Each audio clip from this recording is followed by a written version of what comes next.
All right, hello everybody. It is Coach Steven from Woolery Strength Systems, and today we're going to be talking about our max effort upper body day from Friday, September 12th, 2025. So, first thing we had today, we're just going to run through what we did, kind of like the outline, I guess, of the day. We had banded pull aparts, banded overhead tricep extensions, and split stance rotational med ball throw. Again, kind of like an activation.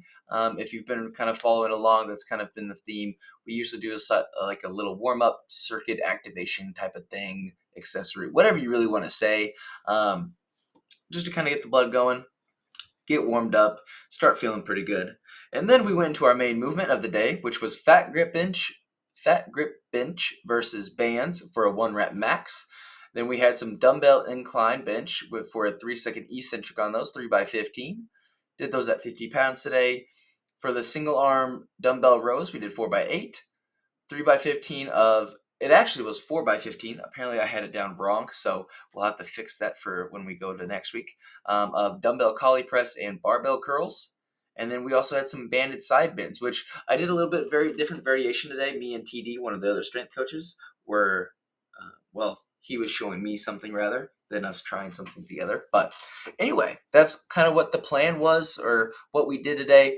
Now we'll get into the workout. So ended up hitting 185 on the fat grip bench versus bands, which I was pretty happy with. Give or take, we had about 40 pounds of band tension on each side. So quick math, 225, 265 at the top, give or take. So yeah, I'm pretty happy with that for the most part. Could have went a little bit better, but I did try 200, that didn't go, and I actually did not get that recorded by accident.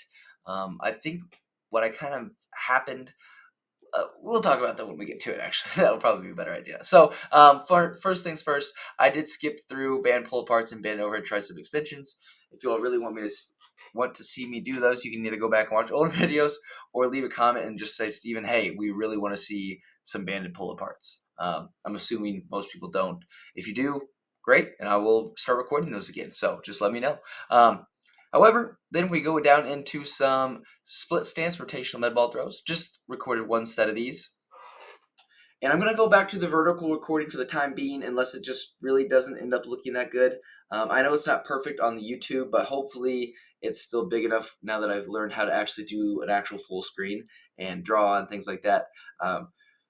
Simply for the fact, just transparency, so I can kind of use this content for not only YouTube, but as well as Instagram and my Facebook and things like that as well. So just to kind of try to expand and get more knowledge out there, or at least show off myself a little bit more. Again, fully transparent about that. Maybe other people will get some ideas for training. If that's the case, cool. And if anything else, I just like trying to post it to let people see kind of what I'm doing. But anyway, was perpendicular to the wall here. Biggest thing I was doing is trying to rip down to the side and then quickly throw. Again, it was sort of quick, sort of slow, however you want to say it. Going to move me out of the way real quick. I'm trying to kind of get into the stretch reflex at the trunk. I don't know how well I'm really getting into that at the moment. This left side feels very, very odd, I will say. Rotating towards my right side feels very odd. I've always been a right to left rotator with baseball and other sports like that. So it has been a cool kind of progression because they do feel better. They might not look good, but they do feel better from when we started this program. So that was the rotational med ball throws. Again, just trying to get high output on those, high effort. So next, we will go down into the fat grip bench. So we'll probably skip through. I think I got 1, 2, 3, 4, 5 recordings done. We'll probably skip to the singles. Well, let's go ahead and just watch. We'll watch the 135. We'll watch the 135 at a double. Skip through a little bit by being dramatic here. Trying to start to take my setups apparently very, very serious here. Punch and punch. Felt good. I was in the groove there. Again, the biggest thing right here with these bands is I'm trying to make sure I stay kind of in line with those bands. I've noticed that sometimes if, let's just say this is the barbell, and these are the bands. So this is kind of what I'm going for, this straight line down. Now, if the bar is still, let's see if I can actually, I guess I can make a circle here. The bar is right here, and the bands look something like this. Then those bands are kind of wanting to pull me back in this direction. And if that's not where I'm wanting to go, obviously, that's not going to be super favorable for me. I have to act against other forces besides just the barbell coming straight down. I have to act against horizontal forces as well, which is not necessarily ideal for this specific scenario anyway. Sometimes maybe you'd like to do that. But yeah, felt pretty good here. Moved up to 155, made a decent jump. I think I made 20-pound jumps for the most part. I think I went 20, 15, 15 potentially, if I just remember him correctly. Again, 155 here, nothing too serious. Helping me get my setup. I'm still getting used to those fat grips. Felt a lot better than the dynamic effort. But yeah, these are moving pretty good. Like these are moving at, I believe this was about 0.5-ish. It didn't really slow down till this set right here at 170. Again, trying to just get tight, get my upper back tight. Nice base here.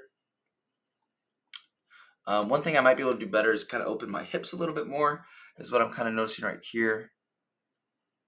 Yeah, that was the first time. That didn't even really slow down, didn't even really grind. But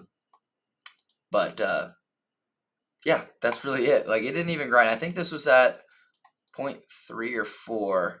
It obviously slowed down there a little bit, but not much of a sticking point. Watch that one more time and then slow it down. Just a tad.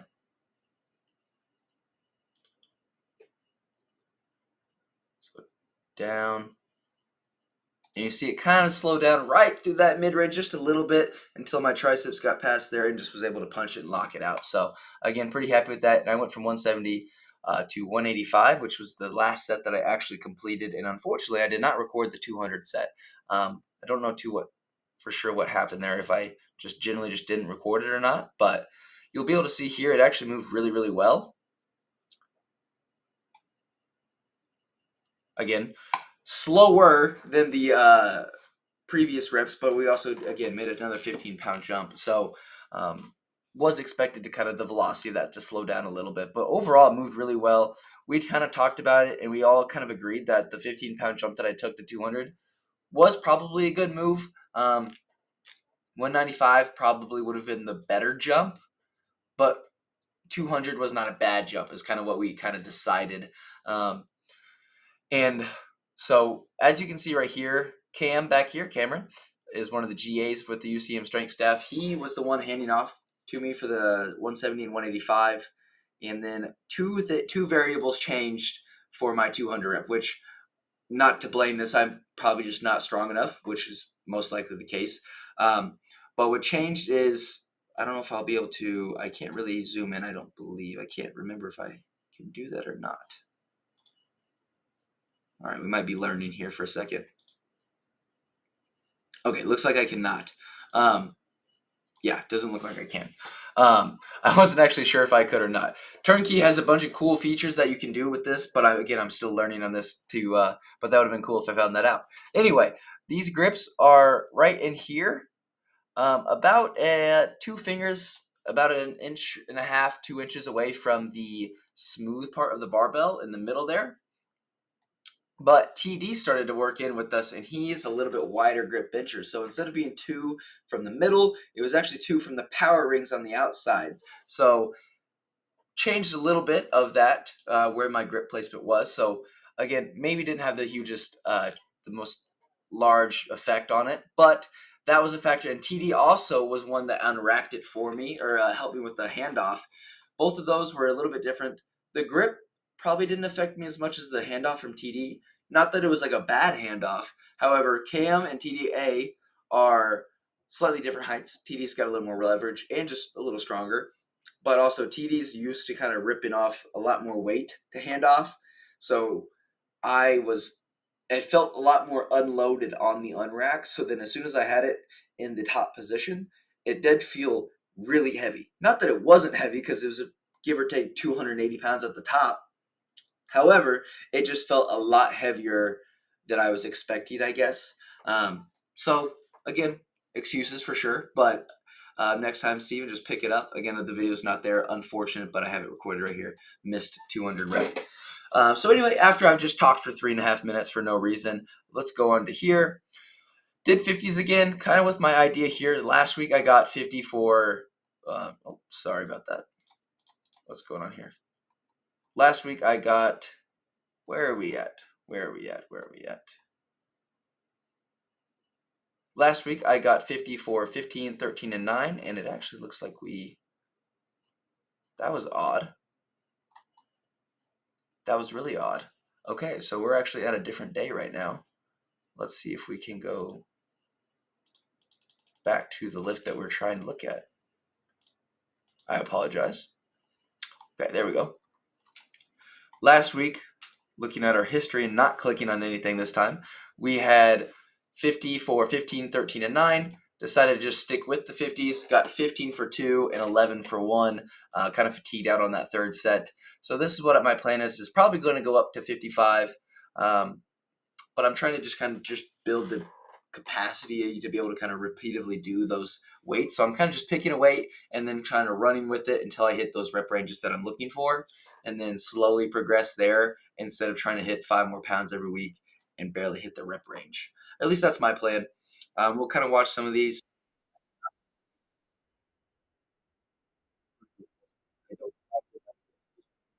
Like normal.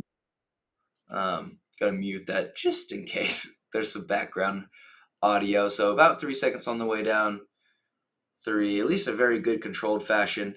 I hit about 15 of these. Again, this was just the first set. All of these look pretty similar. I'll skip to the end. Starting to get a little bit heavy. And yeah, so that was 15. Obviously, not the heaviest as possible. Did not fail by any means. Still got the 15. But I think that's kind of more what I'm looking for. Get a good stimulus versus go to failure every single set. That's something I'm still trying to get ingrained into my head. Now, going into the I actually did 2 sets. I forgot to go here. Single arm dumbbell rows. Last week, you guys might have remembered if you've seen that video. I got yelled at for doing bodybuilding rows. So this week, I was told to kind of just grip and rip, kind of in a sense. So we'll show these. I ended up doing 95. These ones probably aren't the prettiest of the bunch. But we'll watch these.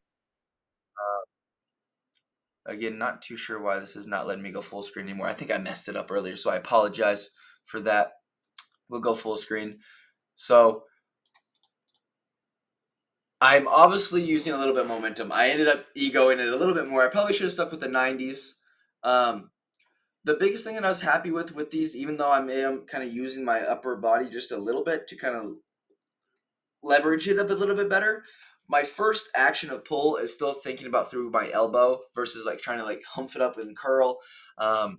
Again, could probably be a little bit prettier, but I am trying to I was just told to pick up some heavy ass weight basically.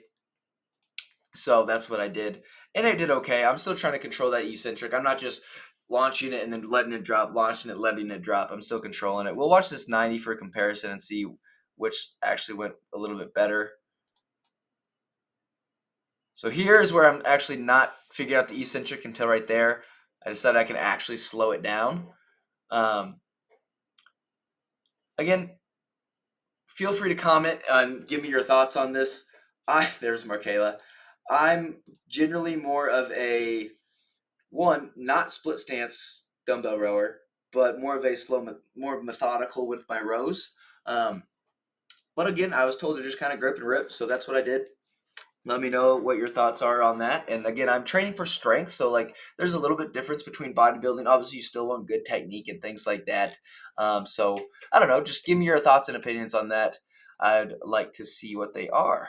Now, going through these ones will go pretty quick. Dumbbell collie rows. Again, I apologize why I can't get to the full screen, but this will still work. I don't need to draw too much on these.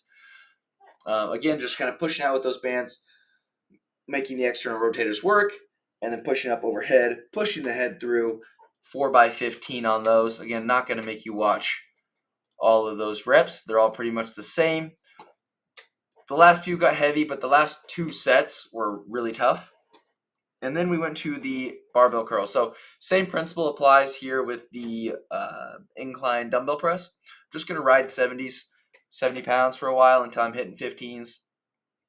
I'm still in a good rep range to for hypertrophy. I'm not trying to get 15, or ideally I'm getting 15 and hitting the rep range, but as of right now, I'm just picking 70 and then hoping I can slowly progress that over time. We'll watch a little bit of these curls, but most of us probably know what a curl kind of looks like there. And I'm not really doing any type of slow eccentric or anything. I'm just trying to get a good pump in. It's kind of the main thing here. Get a good burn in the bicep. And that's what I did. That's what I did with 12, 10, 10, and 9 reps there. Then here's this kind of funky side bend exercise. Apparently we were training the kind of more of the QL here versus like the obliques. We'll see what this is all about. So we're kind of just reaching across and dropping that chest and then thinking about pulling back with kind of that opposite side in that low back area, kind of the spinal erector QL area. Go ahead and give this one a try if you'd like. I don't know how to feel about it too yet. It was a little funky at first, and I only did, or throughout the sets, it took me, I couldn't really figure it out until like the last set to really feel more of a stretch in that area that I'm supposed to, and then to actually try to feel and contract that spot was also a little bit odd. But I think I might eventually keep those in a little bit or try them out a little more often. But yeah, so that was the training session. Now we'll go ahead and get into the metrics portion just really quickly. Difficulty was about a 3. There was nothing really difficult about, this is the thing for me, for max effort days, they don't really seem to be that difficult necessarily. I feel like if anything, they're more like emotionally taxing. Maybe not emotional is the right way, but mentally taxing, just because you do have to get under the bar, whether that's a squat or a bench, and you're just going to have to press all the effort you can into it. That's definitely difficult, 100% and hard. But when it comes to a physical aspect, that's where I'm thinking of difficulty. It wasn't too bad in comparative to yesterday. If you all seen that video of me dragging the sleds, now that was difficult. My legs were burning. I had to stop multiple times on the sled drag. But for bench, it's like you get about I think they kind of say you have about 3 or so seconds to actually hit a bench press, or not even a bench press, like a max effort movement. I could be a little off on that, so bear with me. But basically, it's like if you don't hit that within that time frame, you're done, right? I mean, ideally, you either hit it or you just don't and you fail and it's like someone racks it, or there's a chance you get injured, 100%. However, that's only 3 to 5 seconds of max effort per rep or strain and things like that, right? But when it's more like repetition method and things like that, where your quads are just on fire, all of that just tightness is building up and things like that, now that's more difficult in my opinion. So anyway, going through duration, a lot longer today. We were talking a little bit. We were just chilling, having a good time more than anything. So it took a little longer, about 80 minutes, give or take. And then fatigue felt pretty good today. When I have Voodoo Power, or Steven Thompson has me on a he has me on low carb today. So if I remember right, not that you guys might not care, but if you do, my protein, carbs, and fat ratio looks kind of like this. So 5% of my calories are from carbs today. I believe it's 65%